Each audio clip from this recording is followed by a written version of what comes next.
அது என்ன பார்த்து பியோசனை இல்லை நான் ஒன்றும் சொல்ல இல்லையா.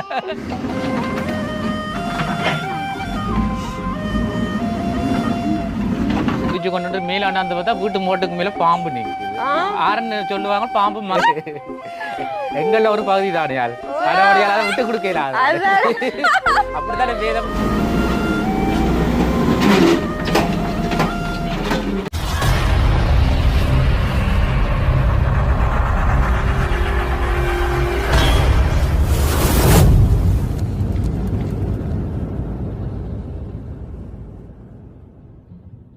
அனைவருக்கும் வணக்கம். நான் ரோசாயினி. நான் தாரணி. நான் ராஜன்.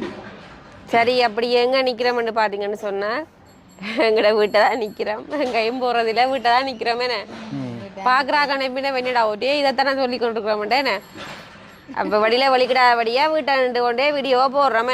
என்ன செய்கிறது? என்ன வழியில் வலிக்கிறேக்க வழியில் போடுறோம். என்ன கூடுதலாகவே வீட்டில் தான் நிற்கிறது. அப்போ இன்றைக்கு என்ன மேலே, இன்றைக்கு எங்களுக்கு ஞாயிற்றுக்கிழமை தானே. என்ன இப்போ நாங்களும் சேச்சுக்கு போயிட்டு வந்து நிற்கிறோம். என்ன ஒன்றை சேச்சுக்கலாம் இந்த வருஷம் பிறந்தா இன்றை தான் போயிருக்கேன் சேச்சுக்கு. அம்மாலே ஞாயிற்றுக்கிழமை 2 ஞாயிறு போயில. என்ன காரணம்னு சொன்னால் 2 பேருக்கும் மாறி மாறி காய்ச்சல். எங்களுக்கு வீட்டோட காய்ச்சலாக போனதால இப்போ சேச்சுக்கு வெளிக்கிடுவோம்னா வெளிக்கிட இல்லாத சூழ்நிலையாக இருந்தது. அந்த காரணத்தால் நாங்கள் போயிடலாம் போச்சு தானே. இந்த கிழமை எப்படியும் போகணுமென்ற ஒரு முடிவிலேயே போய் வந்தது. வரும் ஆனால் அந்த தடையை மீறி போறதுதான் எங்களுக்கு ஒரு நல்லது நன்மையான காரியம். நான் கேள்வி பண்ணேன்டா கூடுதலாக அக்கா தான் கள்ள முடிக்கிறேன் வேண்டாம். அது என்ன பார்த்து பியோசனை இல்லை நான் ஒன்றும் சொல்ல இல்லையா. கள்ள மடிக்கிறேன் அப்படி எல்லாம். இந்த போன கிழமை பார்த்தீங்கன்னு சொன்னா எனக்கு உடம்பு சரியில்லை, எனக்கு காய்ச்சலும் வீசிங்கமா இருந்தது. அப்போ நான் சொன்னா நான் போகல, என்னால இல்லாது நீங்க போங்கன்னே இல்லையா தனியா போக மாட்டேன். நம்ம வேற காரணம் என்னன்னு சொன்னால் இப்போ ஒரு வீசிங்கார புள்ளிய நான் தனியா விட்டுட்டு எப்படி போக முடியும்? நாளைக்கு சளி கூடுதலா வந்து ஒரு சுடுதண்ணி வச்சு தரனால ஆறு நிக்கிறது பக்கத்துல ரெண்டு எடுத்து கொடுக்க முடியுமோ? அப்ப அந்த காரணத்தை யோசிச்சுதான் நான் சொன்னேன், உங்களுக்கு கொஞ்சம் சுகமாண்டா வாங்க 2 பேரும் சேர்ந்து போவோம். அப்படியே வீட்டுல யாரும் ஒரு ஆள் இருந்திருந்தால் விட்டுட்டு போயிருக்கலாம், ஒரு ஆள் பார்க்கட்டும். அந்த நோக்கத்தை விளங்கி கொள்ளாத பிள்ளைகளுக்கு என்ன சொல்றது? நாங்கள் கொஞ்சம் யோசிக்கணும். என்ன கொண்டு வந்து வீட்டை விடுங்க, அம்மா வீட்டை விட்டுட்டு நீங்க போங்கன்னு சொன்னேன். அவர் என்னன்னு சொன்னா இல்லையா, அது நான் தனியா போக மாட்டேன், வந்தா நீங்க வேற ஒண்ணு மேல நான் நிக்கிறேன். அது என்ன சார், அது ஒரு அன்பு. தனியா விட்டு போறதுக்கு மனசு வராது. அது பழகிட்டு அவருக்கு எங்க போனாலும் உங்களை கூட்டி கொண்டு போய் பழகிட்டு அப்ப திடீர்னு தனியா போறோம்னா அவருக்கு ஒரு மாதிரி இருக்கேன். அதுவும் ஒன்று 2வது என்னென்றால் வெளிக்கிட்ட 8 காலுக்கு வந்து இங்க விட்டுட்டு 8:30 சேச்சுக்கு என்னட்டு நான் போறது, அதானே 2வது காரியம் இருக்கு. சரி, இப்படியா ஏதோ இந்த கிழமையாவது கடவுளேண்டு கடவுள் நல்ல பெலத்தை தந்து இன்றைய நாளைக்கு நாங்கள் சேர்ச்சி போய் வரக்கூடிய மாதிரி இருந்தது. நன்றி சொல்ல கடமைப்பட்டிருக்கோம். அதுவும் என்னென்னு சொன்னால் போன கிழமை அப்படித்தான் சரி என்று சொல்லிவிட்டு நாங்கள் ஒரு புள்ளைய டீயை குடிப்போம்னுட்டு குடிச்சு கொண்டுட்டு மேலே அண்ணாந்து பார்த்தா வீட்டு மோட்டுக்கு மேலே பாம்பு நிற்குது. ஆறுன்னு சொல்லுவாங்க, பாம்பு மேலே ஏறாதுன்னு சொல்லி பெரிய இவ்வளவு வெறும் ஒரு முத்திரப்புடியன் பாம்பு மேல நின்று சொல்ல என்ன வெள்ளையா தெரியுதுன்னு பார்த்தால் மேல சொல்லுது நின்று. அப்ப அதே ஒரு விதத்துல நின்று அடிச்சது நல்லதா போச்சு. அல்லது இரவு எனக்கோ தாரணிக்கோ அதால ஒரு பாதிப்பு ஏற்படக்கூடிய கடி கேட்க தெரியும் பாம்புண்ட விஷயம். எல்லாம் விளையாட்டு இல்ல, பின்ன நாங்க கொஞ்சம் மெலட்டா இருக்கிறோம், கவனமா இருக்கணும். என்னன்னா எச்சரிக்கையோட தான் செயல்படுறது, இது தெரியும். அது அடிக்கக்கூடியதுன்னா அடிப்பணி இழுத்து. அப்ப ஒரு மாதிரி இன்றைக்கு சேச்சி போயிட்டு வந்தாச்சேன்னு போயில தானே. போயிட்டு தான் வந்தாங்க. உங்களுக்கு பீசிங் இருக்குன்னு சொல்லித்தான் ராயனை வந்து உங்களை தனியா விட்டுட்டு போகக்கூடாதுன்னு சொல்லி ஒரு அன்பின் நிமித்தம் உங்களோட இருக்கு. பின்ன என்ன இப்படி யாரும் செய்வாங்க இந்த காலத்துல அப்படி இருக்கிற வந்து கஷ்டம். உங்களுக்கு இப்படி ஒரு இது வந்துருக்கு, ஹஸ்பண்ட் கிடைச்சா நீங்க பெருமைப்படணும், கொடுத்து வச்சிருக்காங்க. கும்பிடணும்.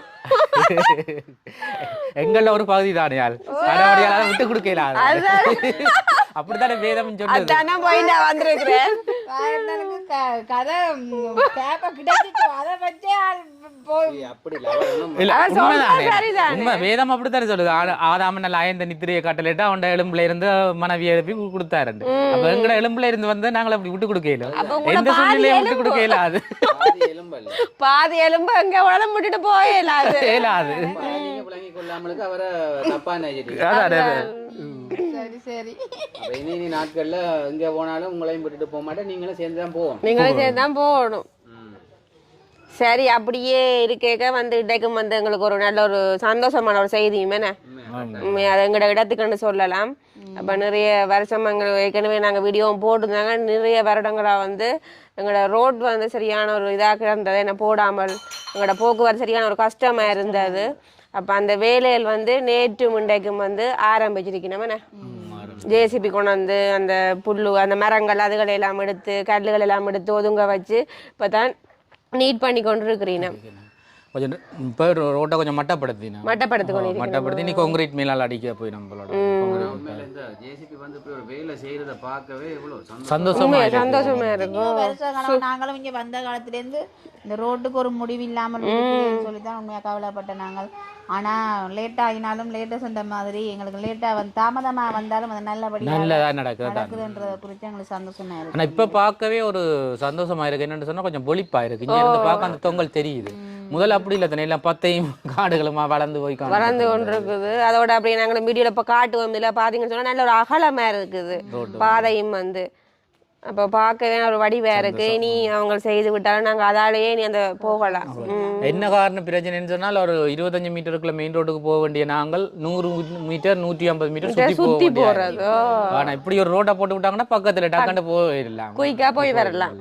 எங்களுக்கு அலைச்சல் இல்லை. அந்த வேலை ஸ்டார்ட் பண்ணினா பாருங்க, அந்த வேலையை நான் ஜேசிபியில் கொஞ்சம் வேலையை செய்து கொண்டு இருக்கேன். அது சின்ன ஒரு காணொலியை நாங்கள் போட்டு காட்டுறேன்னு பாருங்க அப்படின்னு சொல்லி அதை பார்க்கவே எங்களுக்கு ஒரு பெரிய சந்தோஷம். அதுதான் நாங்கள் எவ்வளோ வருஷம் எதிர்பார்த்துனாங்க. என்ன இதே மாதிரி இப்படி எங்களை நிலையில இருக்கிற ஆக்களுக்கும் மற்ற ஆக்களுக்கும் செய்து கொடுத்தா இன்னும் சந்தோஷம் தானே. என்ன எங்களுக்கு நடக்க அப்படி செய்ய உடனே பாதைன்றது ஒருத்தருக்கு அத்தியாவசியமான உண்டு. ஸ்கூலுக்கு செல்றதா இருந்தாலும் சரி, வெளி போக்குவரத்துக்கு செல்றதா இருந்தாலும் சரி, ஒரு பாதை சரியான முறையில் இருந்தால் தான் எங்களோட பயணங்களும் சரியான முறையில் நடைபெறுத்த முடியும். ஆனால் உண்மையில் இந்த ரோட்டுக்கு பொறுப்பான அந்த செய்கிற அண்ணாக்கள் மற்றது பொறுப்பான மற்ற வேலை திட்டங்களை செய்து கொண்டிருக்கிற எல்லாருக்குமே நாங்கள் மனமார்ந்த நன்றிகளை நாங்கள் தெரிவித்துக் கொள்கிறோம். அவையிலால இப்படி நடந்தது நிறைய எவ்வளவு வருஷமா அப்படியே இருந்தது. தங்களோட நேரத்தையும் ஒதுக்கி இப்படி வந்து முன்னின்று செய்யறவைக்கு உண்மையாத்தான் நாங்கள் அந்த ஒரு காணொலியை போட்டு காட்டுவோமே. பகுதியை காட்டுவோம். இதான் இந்த காணொலி பாருங்க. சரி, இதுதான் பாருங்க எங்களோட நீண்ட வருஷங்களுக்கு பின்னுக்கு இன்றைத்தான் எங்களோட ரோடு வந்து உண்மையிலே ஒரு நல்ல வேலையை ஒன்று செய்து கொண்டிருக்கணும். நாங்களும் அப்படா அந்த ரோடு போடுவினோம் வந்து எதிர்பார்த்து கொண்டிருந்தோம். நாங்கள் எங்களோட எதிர்பார்ப்புக்கு அமைய இன்றைத்தான் அதில் ஜேசிபி எல்லாம் போட்டு ரோட்டு வேலையை செய்து கொண்டிருக்கணும். உண்மையில் அவைய சொன்னினோம் ஜனவரிக்கு பிறகு 15ஆம் தேதி பிறகு நாங்கள் வேலை ஸ்டார்ட் பண்ணுவோம்னு சொல்லி அவைய சொன்ன மாதிரியே பொங்கலை எல்லாம் முடித்து அப்போ இன்றைக்கு வந்து வேலையை செய்து கொண்டிருக்கணும். ஆனால் நம்ம ரோட்டுட்ட அழகை பார்க்க உண்மையில் அதெல்லாம் எல்லாம் க்ளீன் பண்ணி செய்யக்குள்ளே வந்து ரோட்டுட்ட வடிவம் வந்து சும்மா பார்க்குறதுக்கு வடிவாக இருக்குது, அதோட கொஞ்சம் அகலமாகவும் இருக்குது. அப்போ இப்படியே இந்த லெவலில் பார்க்கவே எங்களுக்கு வடிவாக இருக்குன்னு சொன்னால் இன்னும் கான்கிரீட் ரோட் போடைக்குள்ளே வந்து அவ்வளோ ஒரு சந்தோஷமாக இருக்குமே. என்ன மழையில் பெய்தா கூடி நாங்கள் வேலைக்கு போகிறதுக்குன்றாலும் சரி, இப்போ ஸ்கூலுகளுக்கு ஏற்றி இறக்குறண்டாலும் சரி, சரியான ஒரு கஷ்டப்பட்டேன் நாங்கள். அன்றைக்கு இப்படி ஒரு வேலை செய்யக்குள்ளே வந்து உண்மையிலே எங்களுக்கு ஒரு பெரிய ஒரு சந்தோஷமாக இருக்குது. அப்போ ஜேசிபி வந்து இப்போ அங்காள பக்கம் அதுலேயும் ஒரு ரோடு ஒன்று வருது. அப்போ அந்த ரோட்டு பகுதிகளும் அதையும் கொஞ்சம் புனரமைப்பு செய்ய போகிறேன் போல் அதை நாங்களே செய்து கொண்டிருக்கணும். அப்படியே இஞ்சையும் துப்பராகி அப்படியே இன்றைக்கு இதால் அப்படியே வரப்போன்னு சொல்லி கொண்டிருந்தோம். இப்போ இங்காலயம் அப்படியே போடுறதா சொல்லியிருந்தேன். இப்படியே அங்கே வேலை செய்து கொண்டிருக்கு பாருங்கள். எவ்வளோ பார்க்கவே எவ்வளோ ஒரு அகலமான இடமா இருக்குண்டு பார்த்தீங்களா, எப்படி இருக்குன்னு சொல்லி அங்கால வேலை செய்து கொண்டிருக்கணும். அந்த பவடத்துக்கிட்ட அங்காள பக்கம் வேலை செய்து கொண்டிருக்கணும். இன்னும் இப்படியே கூடுதலாக மழை வந்தால் நாங்கள் பாவிக்கிற ரோடு இதுதான். நாங்கள் இதால் அப்படியே பாவிக்கிறோம். நாங்கள் தலை சுடுதல்ல. ஆனால் அந்த நடுப்பகுதிக்கு தான் கொஞ்சம் கல்லுகள் எல்லாம் முதல் நிறைய போட்டிருந்தேன் என்ன. அதுதான் இப்போ மட்டப்படுத்தணும். ஓ அங்காள பக்கம் தான் நிறைய கல்லெல்லாம் கிடந்து இப்போ அந்த கல்லுக்குள்ள பெரிய வேலை நடந்து. தெரியுமா ஜோவேல்? ம் நான் போன இந்த மழை பெய்யுறது இல்லை. ஓ அப்போ மழை பெய்யக்கில் நான் என்ன நினைச்சேன் சொல்லுங்க அப்போ. ம் இந்த ரோட்டால கொஞ்சம் நீட்டாக இருக்குது, கொஞ்சம் போகமாட்டு வந்து ஆ பைக்கோட வந்து அந்த கல்லுக்குள்ள இருப்பட்டு அதுதானே வாரதுக்கு ஆக்களும் இல்லை ஒன்றும் இல்லை பட்ட பாடு. அது நிறைய கல்லுகள் கிடந்து. ஓ அதான் அதான் இப்படி அடிக்கல இவ்வளோ சந்தோஷமா இருக்கு என்ன. உண்மைதான் ரோட்டை போட்டால் தான் எங்களுக்கு ஒரு சந்தோஷம்.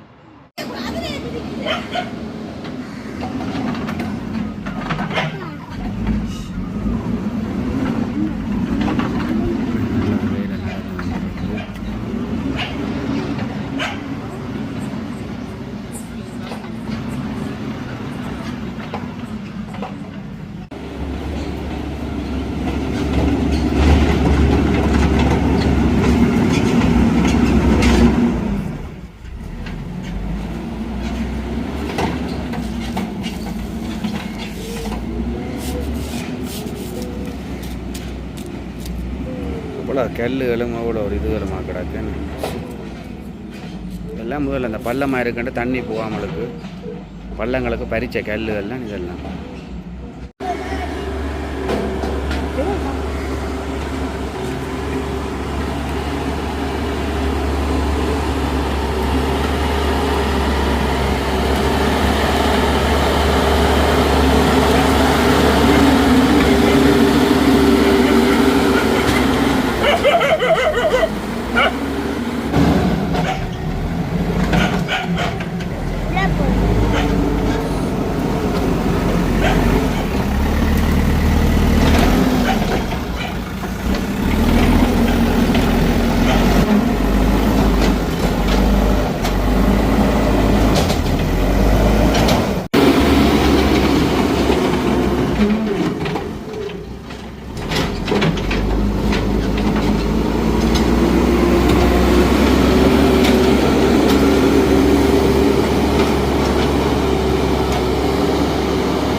சரி அப்படியே பார்த்தீங்கன்னு சொன்னா பார்த்துருப்பீங்க வந்து இதான் எங்களோட ரோடு வந்து எல்லாம் வடிவா நீட்டா செய்து கொண்டு இருக்கீங்க என்ன சிறப்பான முறையில செய்து கொண்டு நடந்து கொண்டு இருக்குது. உண்மையா எங்களுக்கு ரோட்டை பார்க்க பார்த்தீங்களா எவ்வளோ பெரிய அகலமா இருக்கும். பெரிய ஒரு சந்தோஷம். சந்தோஷம் நாங்கள் சொல்ற விஷயம் என்னன்னு மிக்க எங்களுக்கு சந்தோஷம் உண்டு தான் நாங்கள் சொல்லலாம். கட்டாயம் பின்ன கனவுகள் எல்லாமே ஒரு இன்றைக்கு தான் நினைவா இருக்கு. உண்மையாதான் நினைச்சு கவலைப்படுறது கூட இந்த ரோட்டை நினைச்சு தான் நான் கவலைப்படுறேன்.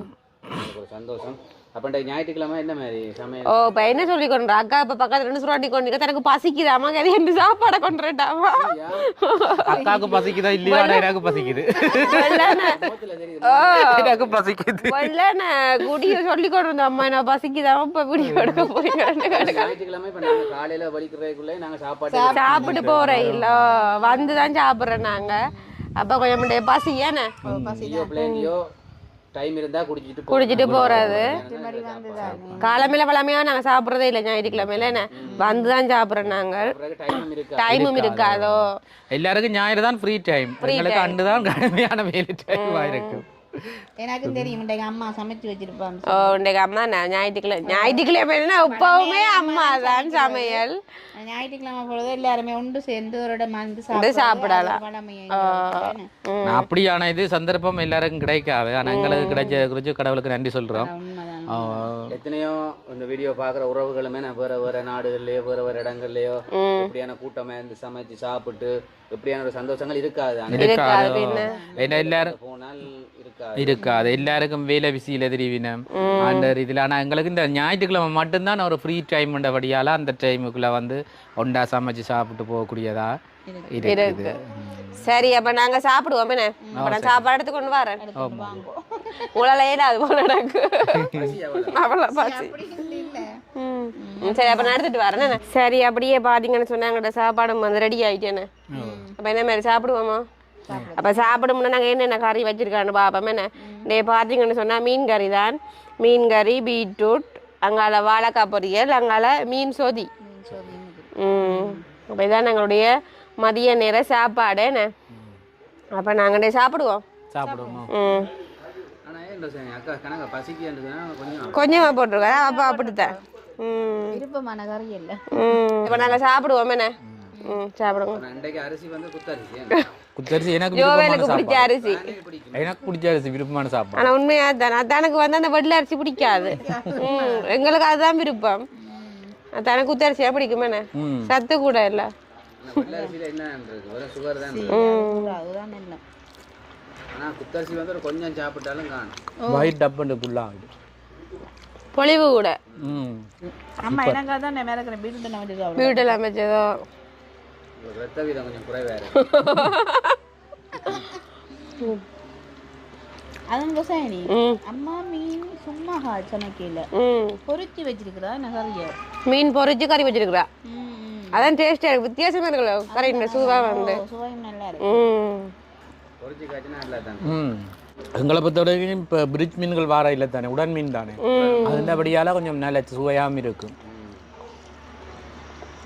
நாங்கள் சகோட்டில் வாங்கிட்டு வந்தாங்கண்ணா மாமி விட்ட போய். இப்போ மாமி அங்கே மீன் வச்சிருந்த வாப்பா அங்கே தான் வாங்கிட்டு வந்தாங்கண்ணா.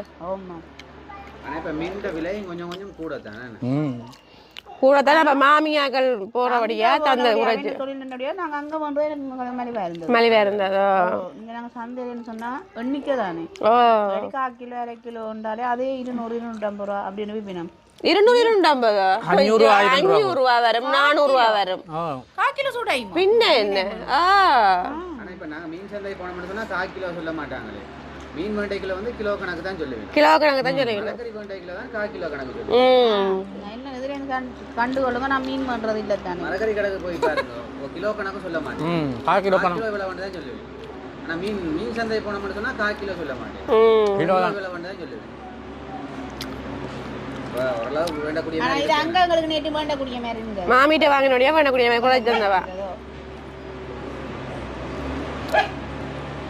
அப்போ பார்த்தீங்கன்னா சாப்பாடு நல்லா இருக்கேண்ணா.